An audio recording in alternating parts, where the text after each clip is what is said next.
अगर आप भी चाहते हैं कि सिंगर बाजन बिहारी ऑफिशियल के वीडियो सबसे पहले आप तक पहुंचे तो लाल बटन दबा करके चैनल को सब्सक्राइब करें और साथ में बेल आइकन को दबाना ना भूलें। प्रोप्राइटर भरत दीवाना।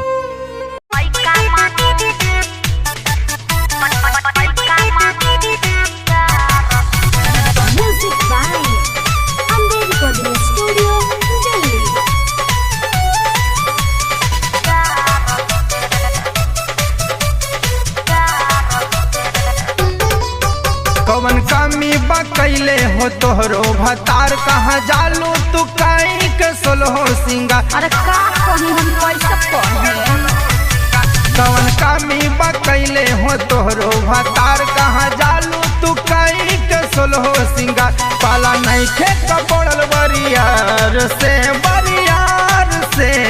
सुनो ना मन भरेला नहीं भतार से जोरा लइका मांगूंगी यार से। मन भरेला नहीं भतार से जोरा लइका मांगूंगी यार से।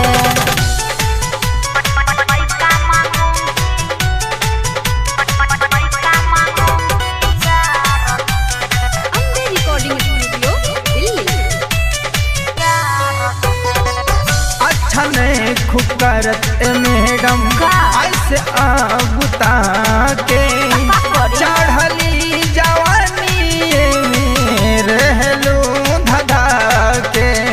अरे तो का करी मोर दे ऐसन रूप बेका लेके बोला उनकर हम चाटी घर बासे बाहर सुतेला अलगा लेके खाटी।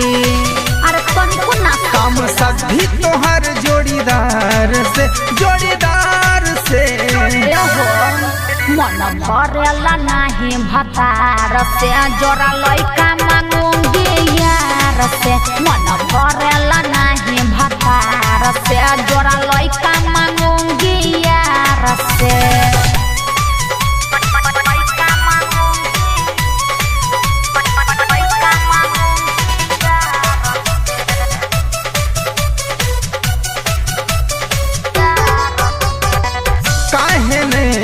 बुझत गोरी हमरो तू बात के संजय दीवाना के पता चली त रहबू घर के न घाट के।